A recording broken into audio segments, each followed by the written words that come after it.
Bismillahirrohmanirrohim. Assalamualaikum warahmatullahi wabarakatuh. Kembali di seputar pertanian. Pagi ini gerimis. Nah, saya sedang tepat berada di kawasan hulu Sungai Citarum. Tepat sekali. Pagi ini saya dimintai tolong oleh salah satu yang saya anggap sebagai orang tua saya, yang saya pelajari dari mulai ilmu pertaniannya, ilmu sosialnya, dan lain hal sebagainya. Pokoknya saya anggap orang tuanya lah. Beliau punya teman bawang daun, minta tolong untuk dipanen karena bawang daunnya itu sekarang sedang anjlok drastis, sedang parah-parahnya.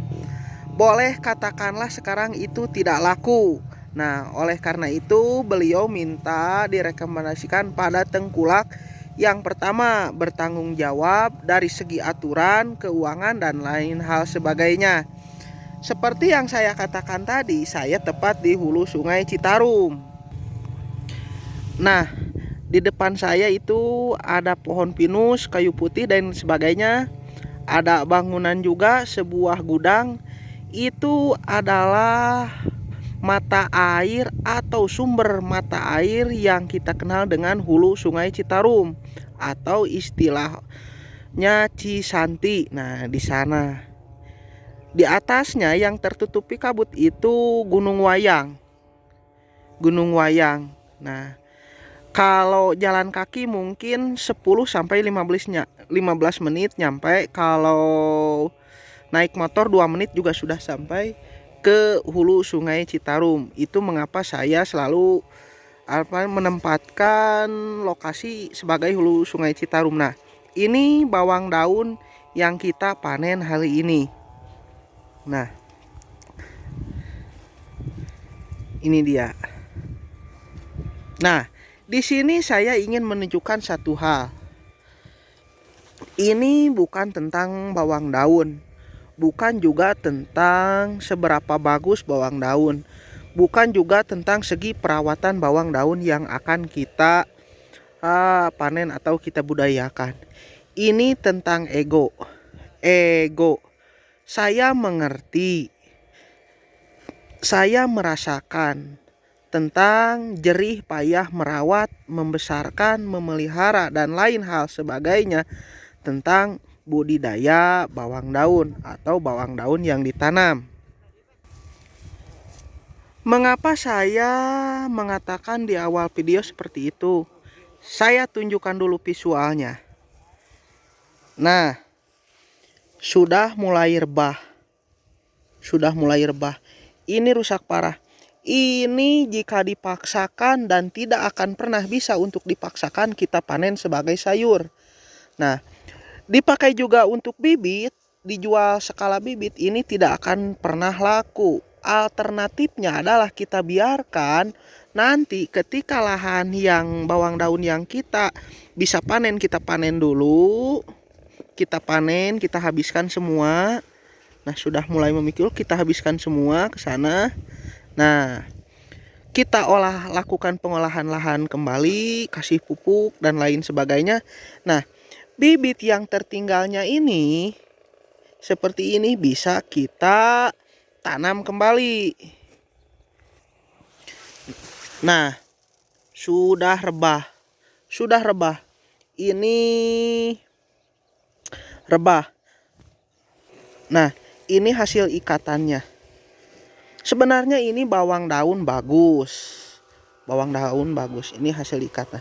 Nah, ini tidak bisa kita panen karena sudah rebah, sudah rusak. Kenapa tidak bisa panen? Pertama, apa yang kita lakukan akan kembali kepada diri kita. Jika kita kirim ini ke pasar, nanti di pasar kalau laku mungkin harganya murah, barang bagus aja yang bisa diikat seperti itu, dalam artian batangnya keras, tidak berlendir dan tidak pecah, harganya anjlok drastis mencapai 2000 sampai 2500 per kilo, apalagi yang seperti ini. Nah, Jadi kita tidak akan panen. Istilahnya seperti yang saya katakan, apa yang kita lakukan akan kembali pada diri kita.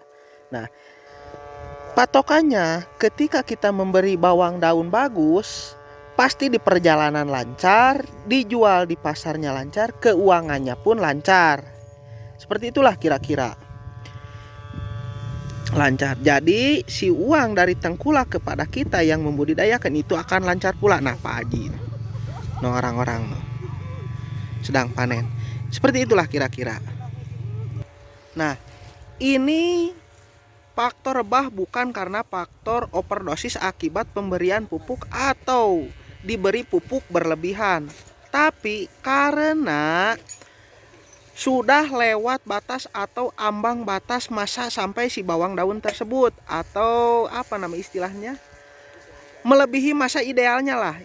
Idealnya sudah terlewati. Kalau katakanlah sudah terlalu tua, jadi mengakibatkan mudah rebah. Padahal secara perhitungan kalau dilihat dari mulai segi tanah, postur bawang daun itu bagus, dalam artian sudah menggunakan metode awasi, cermati, dan kenali. Juga menggunakan 5 tepat guna, tepat sasaran, tepat dosis, dan lain sebagainya.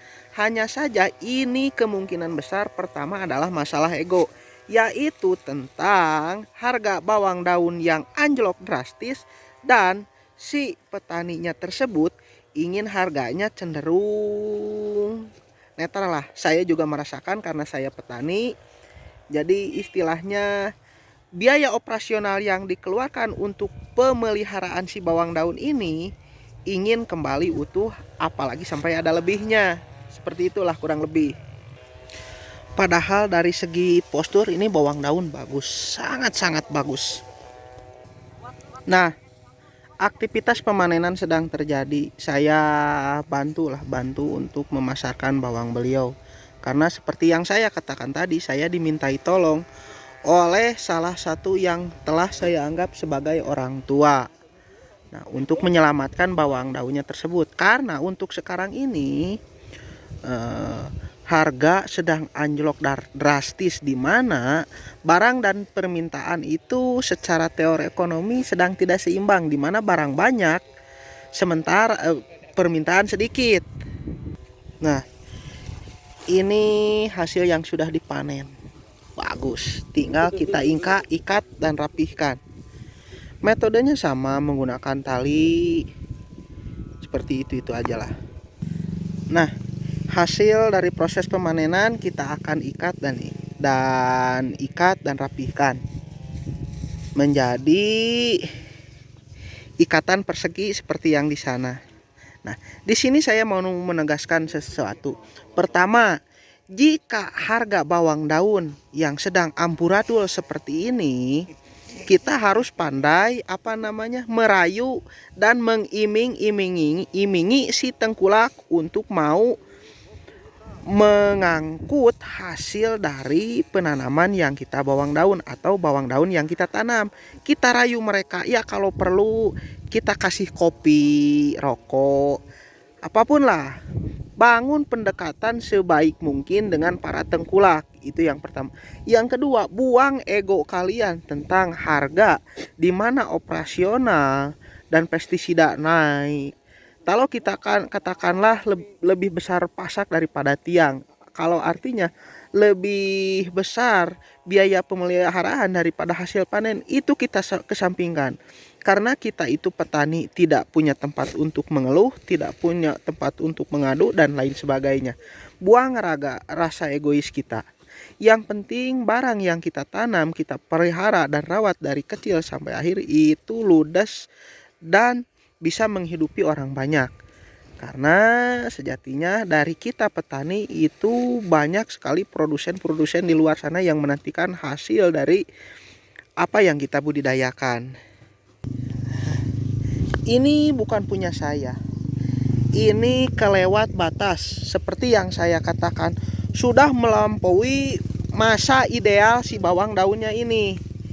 Nah, saya akan beri sedikit intermezzo. Nah, ini adalah bunga wortel. bunga wortel. Dari sinilah wortel-wortel itu tumbuh. Ini masa pembentukan buah. Nah, tadinya seperti ini dulu. Masuk ke sini, ke sini, ke sini. Seperti ini sudah mulai pembentukan biji. Di mana heula tuh, Om? Nah, ini sudah mulai masuk tahap penuaan. Biji-bijinya mulai mengeras. Nah, hasilnya seperti ini. Ini sudah siap panen. Nah, pinggir-pinggir bawang daunnya penuh dengan benih wortel. Nah, ini bawang daun yang kita panen. Nah, seperti ini. Jadi jangan sekali-kali membiarkan bawang daun yang kita budidayakan seperti ini. Dimana gulma, lihat. Ini bisa menimbulkan jamur karena ini salah satu inang. Ini balakaciut nih, rumput. Hati-hati. Luasnya lumayan juga. Ampun.